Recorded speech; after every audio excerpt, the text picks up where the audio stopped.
Good morning, students. So today we shall be starting our first online class. So our first chapter is electricity. It's the chapter 12 from your science book. So when you talk of electricity, the word itself suggests that it's not a very unfamiliar word to you, right? So you use electricity almost everywhere. So before going into that, let's see what you shall be studying in this particular class today. Okay, so the first thing that you will be studying is the basic concept of electric current. You will be studying what is electric current and so on. Next, you will know the concept, definition and the formulas that is normally associated with electric current. Okay, the third, what you will learn is something called electrons. You know electrons, but you also now studied that it has a charge, right? And the value of the charge will be presented in here. The next thing that you will be knowing is that potential difference.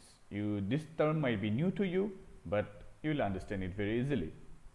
And the last, you will understand all the concepts, definitions and the formulas that are associated with potential difference. So the term electricity is a very vast term, right? So that means you use it normally in everywhere. So in this slide that you can see, electricity is almost used everywhere. So this is a very familiar term to all of us. Even small kids now know what is electricity. So for example, you can see the electricity used in cars, bikes. Nowadays electricity are used to even propel rockets. Okay, initially they will be used to propel rockets. So it is used in your torchlight, your whatever you imagine, electricity has its use. Now, what exactly electricity is? Before going into that, let us see this image first. So in here you can see what is actually happening, right? Suppose this is a wall socket. Imagine this is a wall socket and it is fitted in your electric appliance. Suppose you touch it, okay? You put it somehow, your fingers gets inside it or something gets inside it. So you will be getting an electric shock. You might have this experience. Now, why you get electric shocks? So there is something called flow of charges or electric current. Okay, so when you put it finger inside it, charges will flow through your hand. Okay, now charges are of two types. Number one is the positive charge, number two is the negative charge. So the thing is now, which charges or what type of charges actually flows? Got it? So to answer that question, you have to go to the classic example of the model of atom. So everybody knows the model of atom that's presented in your screen, right? That's given by Rutherford and Niels Bohr. So inside the very center of the atom, we will be having the nucleus. The nucleus consists of the protons and the neutrons, and the electrons will be revolving in specified path around the particular neutrons or the protons, right? And those are called orbits. Now, when you talk of the flow of charges across a conductor, as I told you, the charges are of two types: protons, that is positive, and electrons, that are negative. Now, which type of charge moves? So to understand this, it's very complex process, but let me tell you very simply that electrons are the only thing that can be moved out of an atom easily. Okay, yes, protons can also be moved out, but it requires a very huge amount of energy, very huge. Okay, like the case of an atom bomb or a nuclear hydrogen bomb. But electrons can be removed, or electrons can flow easily from an atom, because electrons are not that much tightly packed, okay, hence they can move around. So when you talk that electric current is the flow of charges across a conductor, you have to specify it, or you have to understand that it is the negative charges that actually moves. Okay, so always keep in mind, electric current is the flow of charges across a conductor, or electric current is the flow of negative charge around the conductor or across a conductor. Got it? So always keep this in mind. So it is the flow of electrons. So when you talk of electric current, what actually flows? Charges, right? Now, will the charges flows endlessly for endless time? No, right? You do not keep a fan running for say 100 years continuously. You don't keep a fan running for endlessly. You run it for a specific period of time. Got it? So in here you will be seeing the definition of electric current. So electric current is the flow of charges across a conductor for a particular time period. Got it? Or which we normally say as flowing of charges across a conductor in unit time. Got it? So here, hence we will be having the formula, as you can see it here, I is equal to Q by T. So I stands for current, Q stands for charge.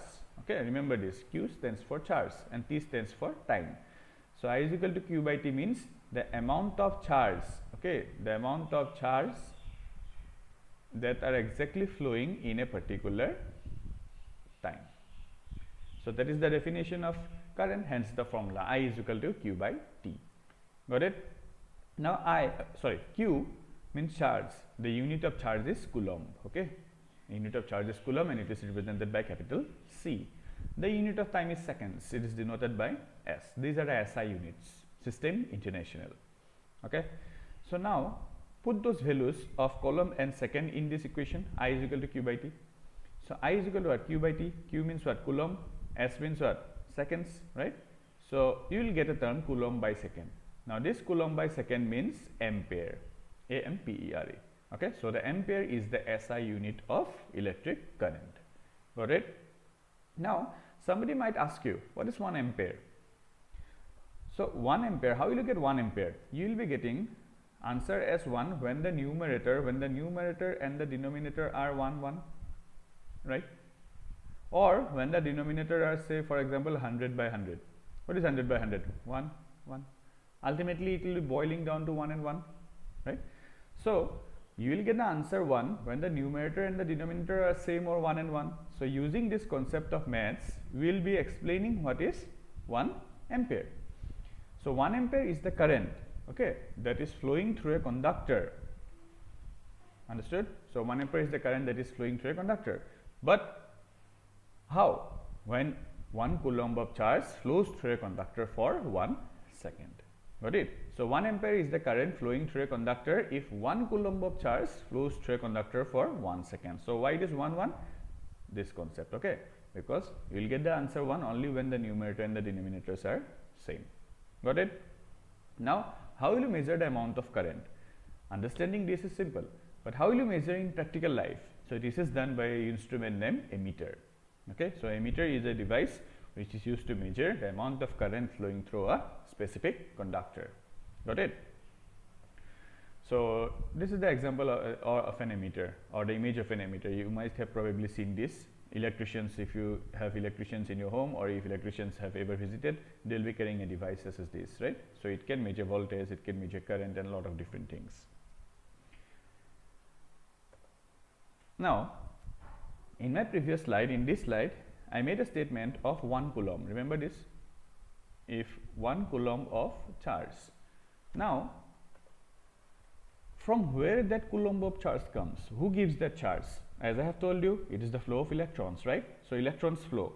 Now, how many electrons needs to flow so that the charge is 1 coulomb? For that you have to find out. Now, what actually happens is, do you know how many charges are there in 1 electron? Or sorry, what is the charge of 1 electron? So always remember one thing, 1 electron has a charge of 1.6 into 10 to the power minus 19 coulomb. Okay, this is 1. So it's 1.6 into 10 to the power minus 19 coulomb. In some books, you might get a minus sign in here. The minus sign means that electrons are negatively charged. You can put or not, and it's not needed also. Okay, so this is the thing that you have to know. So the charge of 1 electron is 1.6 into 10 to the power minus 19 coulomb.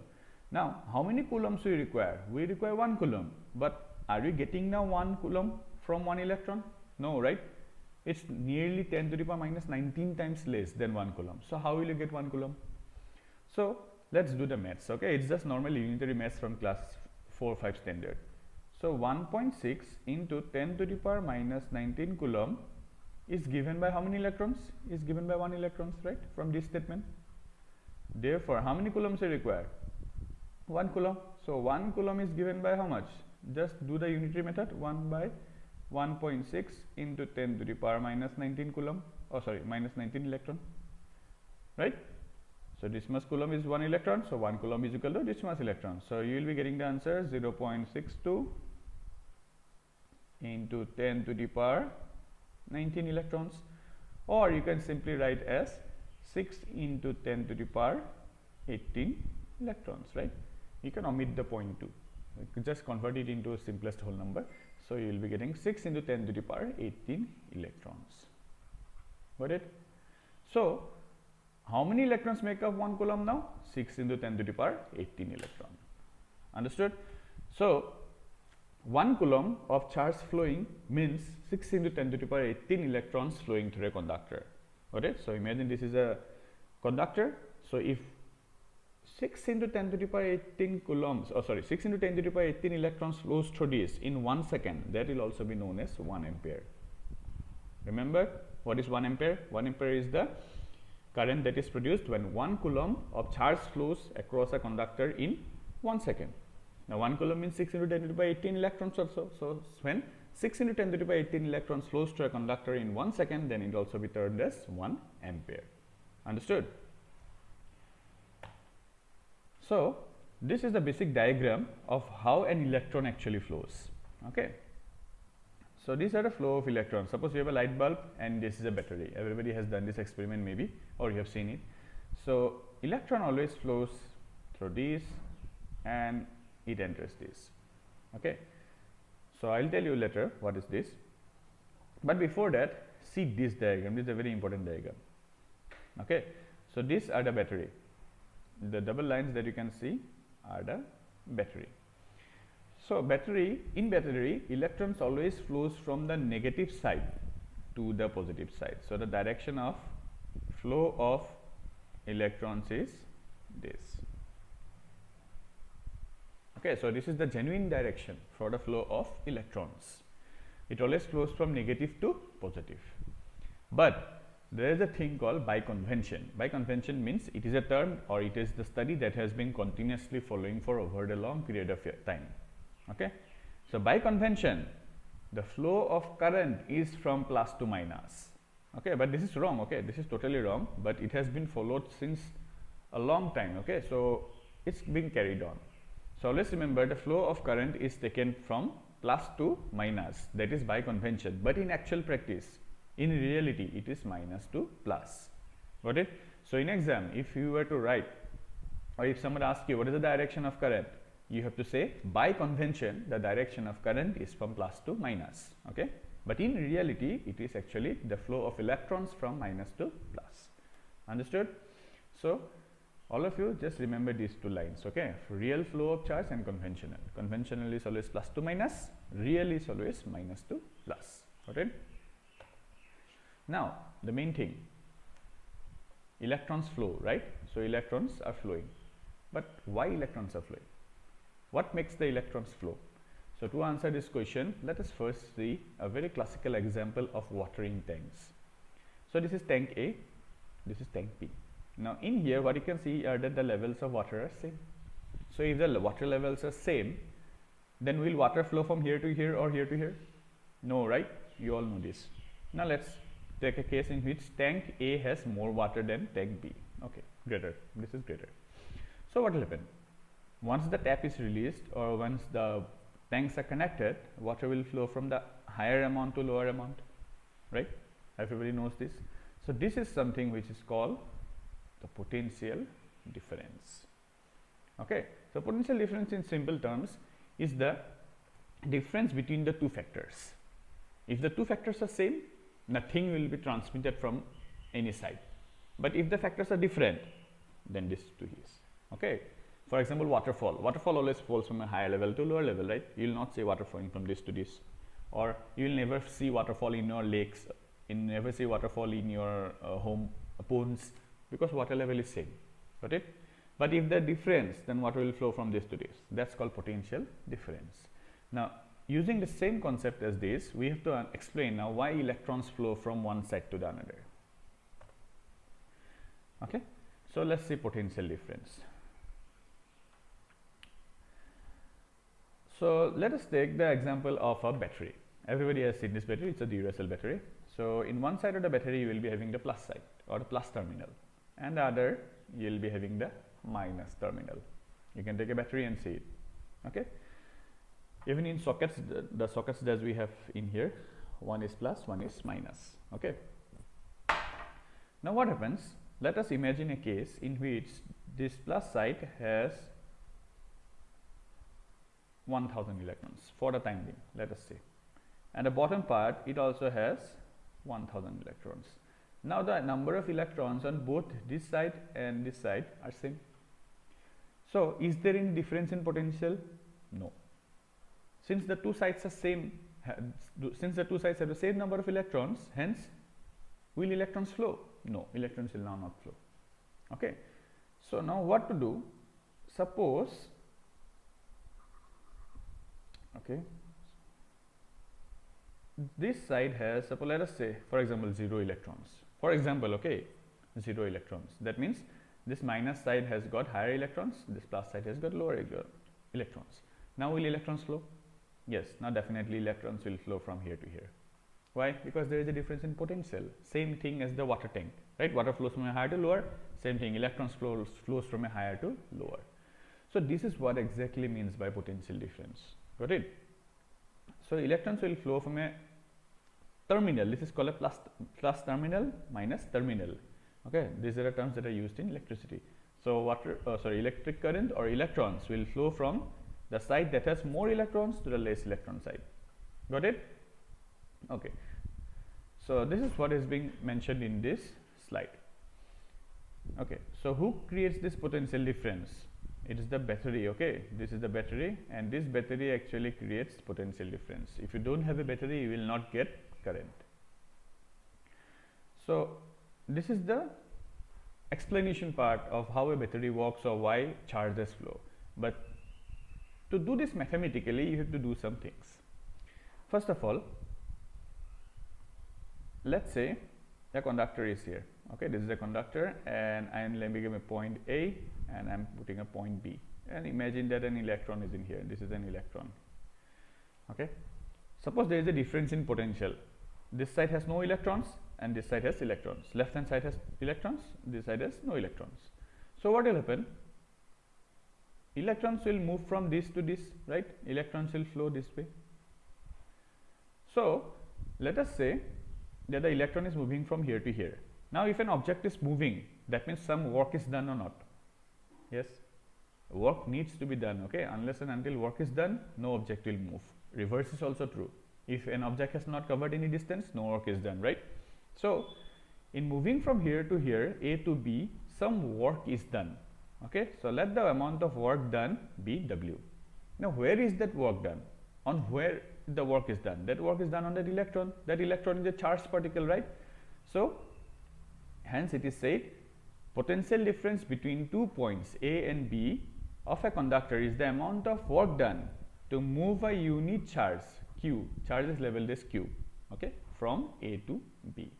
So potential difference has the formula potential difference is equal to W by Q, that is work done by charge, because you are doing work to move this electron or the charged particle from one place to the another. Understood? So this is the formula for potential difference. Always remember this formula, it's a very important formula.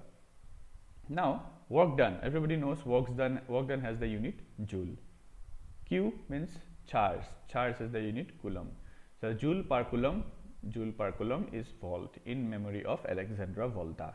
Okay, so the unit of potential difference is volt. This is the SI unit of potential difference. Got it? Now same thing as ampere, when it can be 1 volt. So to get the answer 1, again the numerator and the denominator should be what? 1. So what is the numerator in the case? Numerator in the case is W. What is the denominator in the case? The denominator is Q. So the work done should be 1 and charge should be 1. Hence 1 volt is defined as the potential difference that is required, potential difference, that is required when 1 joule of work is done to carry 1 coulomb of charge across a conductor. Got it? So that is called 1 volt. Now potential difference is measured using a voltmeter. Okay, so you will be seeing voltmeter, I will show you in the next class. But voltmeter, you might have seen it, it is there in a refrigerator stabilizers. Can you see that graph thing in there? So that is the voltmeter, it gives you the amount of voltage that is coming inside it, okay, the amount of potential difference that is coming inside it. Got it? So you have learned about potential difference and current. So always charges, It depends on the battery. Okay, if the potential differences are different, only then charges will flow. When we say that the battery is over means what? The number of electrons on the plus side has become equal to the number of electrons on the negative side. Got it? That's when we say that the battery is not working.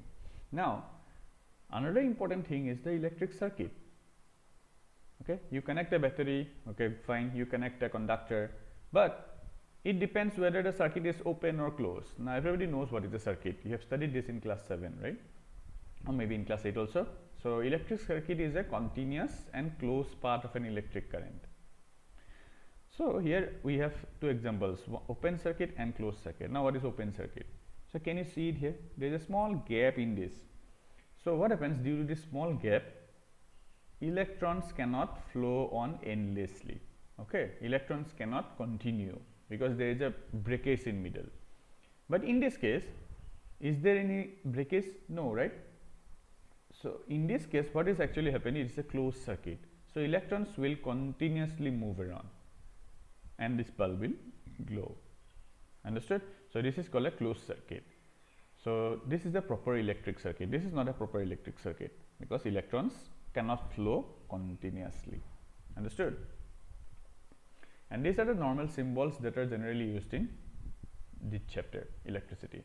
So, if you go on studying electricity for your suppose engineering level or for class 12, you will be getting a lot of more symbols like this. Okay, so these are the very basic symbols. So, that's the class for today. So, I hope you have understood it, and if you have not understood, please feel free to ask. Okay, and these are the assignments, so you have to submit it to me. Okay. So, number 1 is what is the exact charge of an electron. By the term exact, I mean you have to mention the charge, the magnitude, and also the sign. Okay. The next is under what conditions can electric charges move from point A to B. So, you have to okay, so point A is left out. Let me write it out, point A to point B. Okay. So, you have to now tell me under what conditions can electric charges move from point A to point B. Think of it. Okay. Think everything that is being taught till now. Okay. Thank you.